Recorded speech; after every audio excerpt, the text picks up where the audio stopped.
Episode 164। Singhania palace बना hotel.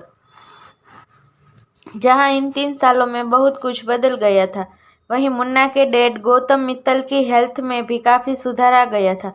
जहां वो पहले उनकी सिर्फ आंखें ही एक्टिव थी, अब धीरे धीरे उनके हाथ और पैरों की मूवमेंट शुरू हो गई थी। हालांकि वो अभी चलने की स्थिति में नहीं थे, मगर वो टूटे फूटे शब्दों में बातें जरूर करने लगे थे और ज्यादातर वो मुन्ना का ही नाम लिया करते थे। मुन्ना आज भी गौतम जी को अपनी माँ की मौत का जिम्मेदार मानता था और वो उनसे दूर दूर ही रहता था, मगर अरशद और रघुवीर के समझाने की वजह से वो एक बेटे का फर्ज अदा करने अक्सर गौतम जी से मिलने हॉस्पिटल आता था। इस वक्त भी वो हॉस्पिटल में ही था। वार्ड से सन्नाटा पसरा हुआ था।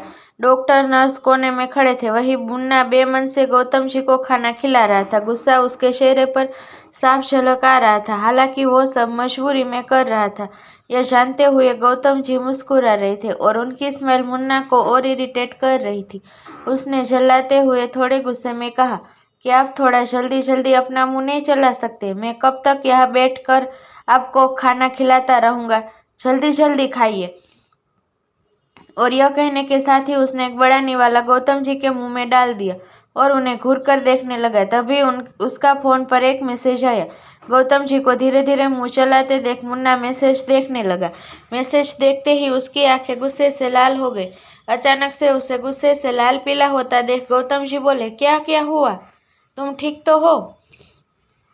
यह कहते हुए उन्होंने अपना कांपता हाथ मुन्ना के थाई पर रखा।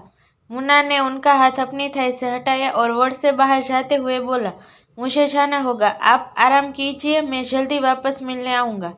दूसरी तरफ कार में अनन्या ने रघुवीर और डैनियल को डेस्टिनी विला चलने को कहा, लेकिन दोनों ने उनकी बात को अनसुना करते हुए कहा। दोनों को गुस्से में अनन्या को डर लग रहा था कहीं सिंघानिया पैलेस में यह दोनों कोई हंगामा खड़ा ना कर दे। उसने दोनों को मनाने की बहुत कोशिश की, मगर उसकी एक भी बात का असर रघुवीर और डैनियल पर नहीं हुआ। जल्द ही कार सिंघानिया पैलेस पहुंच गई। अनन्या ने कार के अंदर से ही बाहर कुछ जाने पहचाने चेहरे देख लिए। वो जल्दी से उनके पास जाते हुए बोली, आप सब यहाँ?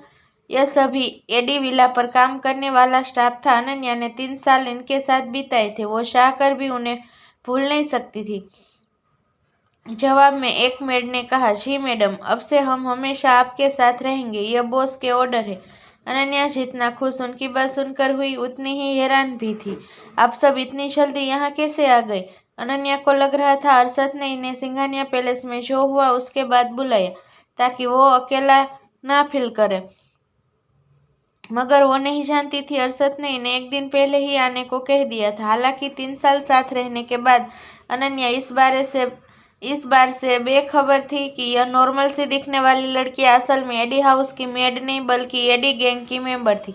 डैनियल ने सबको अंदर चलने को कहा। जैसे ही अनन्या ने यह सुना, उसे थोड़ा अजीब लगा। ओह नो, अगर मैं इनके साथ गई तो सिंघानिया परिवार को लगेगा मैं ही इन्हें अपने साथ लेकर आई हूँ। मन ही मन यह सोचते हुए अनन्या बोली, आप सब चलो, मुझे एक ज़रूरी फ़ोन करना है। मेड ने तो उसकी बात पर सर हिला दिया और अंदर जाने लगी। वहीं रघुवीर ने घूरकर अनन्या को देखते हुए कहा, अनन्या, तेरा फोन तो पैलेस में ही छूट गया था ना? यह सुनकर अनन्या ने ऐसे रिएक्ट किया जैसे वो इस बारे में भूल गई थी। वो बोली, अरे हाँ, मैं तो भूल ही गई। एक्चुअली वो मुझे साध्वी से बात करनी थी। किडनैपिंग के बाद से मैं उससे ढंग से बात ही नहीं कर पाई, तो सोचा अभी कर लूँ, पर फोन कोई बात नहीं, मैं अंदर जाके बात कर लूंगी, कहकर अनन्या ने हंसने की कोशिश की, मगर रघुवीर के सख्त एक्सप्रेशन देखकर हंसना तो दूर, उसके लिए वहां रुकना भी सही नहीं लगा। वो बोली, चलिए अंदर चलते हैं। रघुवीर उसकी सारी चालाकी समझ रहा था। नागवारी से अपना सिर हिलाते हुए वो पैलेस के अंदर जाने लगा। यह देखकर अनन्या ने राहत की सांस लेते हुए कहा, यह रघुवीर भाई भी ना डरा ही दिया था उन्होंने तो। इससे अच्छे तो यह पहले हुआ करते थे, जब से सीईओ बने हैं। अरशद का बिजनेस मन वाला ओरा को भी इन्होंने अपना लिया है। कोई इन्हें बताओ, हर वक्त एक्सप्रेशन लेस रहना कितना डरावना होता है। पैलेस के अंदर महेंद्र जी कुछ मिनट पहले ही अरशद से बात करके अपने कमरे में आए थे। वही बाकी के मेंबर सिचुएशन का अंदाजा लगा लगा कर परेशान हो रहे थे। उसी वक्त डेनियल और उसके साथ 8 मेड को अंदर आता देख वो अपनी जगह से उठ गए। डेनियल ने उन्हें इग्नोर किया और सभी को इंस्ट्रक्शन देते हुए गेस्ट रूम में ले गया। सबको उनका रूम दिखाने के बाद जब वो हॉल में आए तब तक रघुवीर और अनन्या भी हॉल में आ चुके थे। डेनियल के हाथ में छेद था। उसने रघुवीर को कुछ इशारा किया, फिर तीनों सीढ़ियों से अरशद के रूम में चले गए। उनके जाते ही रघुवेंद्र जी गुस्से में दांत पीसते हुए बोले, बस यही सब बाकी रह गया था। अब इस घर में बाहर वाले हुकूमत करेंगे और घर वाले सर झुकाकर खड़े रहेंगे। इस पर प्रत्युष हंसते हुए बोला, बड़े पापा आप अभी से परेशान हो गए, थोड़ी देर रुकिए, डॉन की एंट्री होनी अभी बाकी है। डॉन से प्रत्युष का इशारा मुन्ना की ओर था, लेकिन रघुवेंद्र जी को उसके कहने का मतलब समझ नहीं आया। उन्होंने पूछा, आखिर तो कहना क्या चाहता है?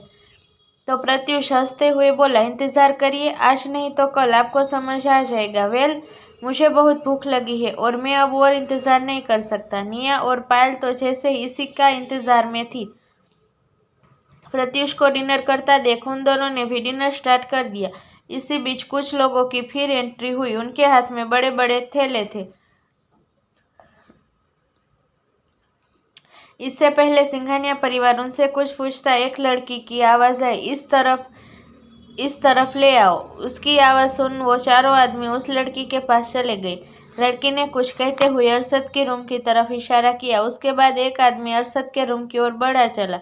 वहीं बाकी तीनों उस लड़की के साथ गेस्ट रूम की ओर बढ़ गए। खामोश अमृता जी अब और खामोश नहीं रह पाई।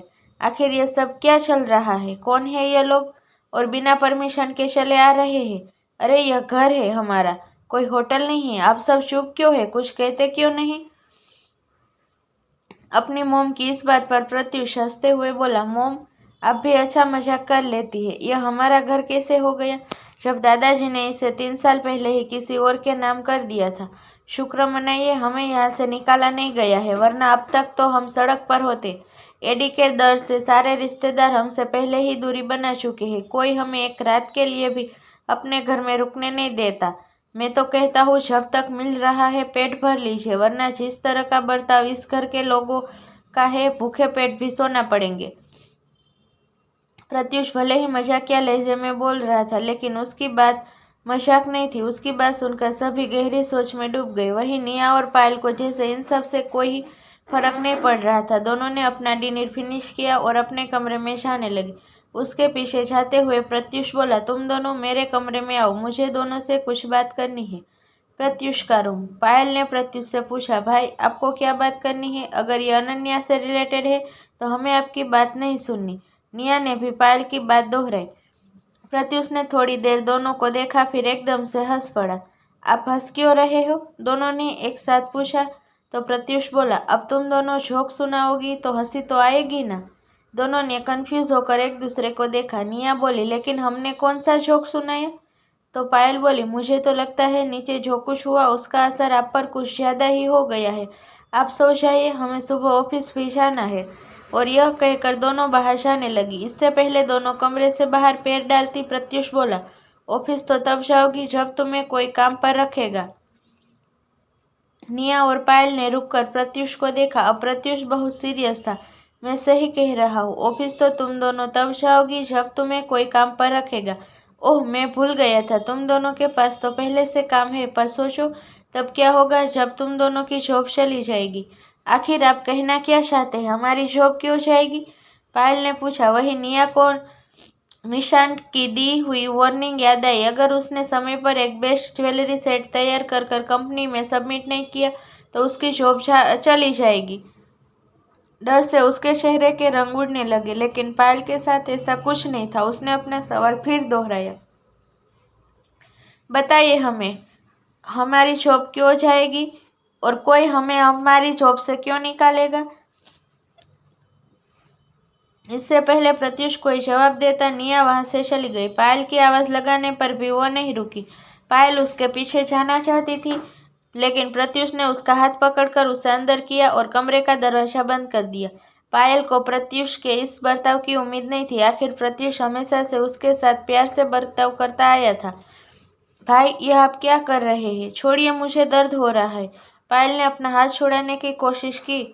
आखिर क्या चल रहा है प्रत्युष के मन में? मुन्ना के पास किसका मैसेज आया था? अरशद और महेंद्र जी के बीच क्या बात होने वाली है और क्या होगा अर्जुन का अगला कदम? जानने के लिए सुनते रहिए डेविल्स इनोसेंट लव।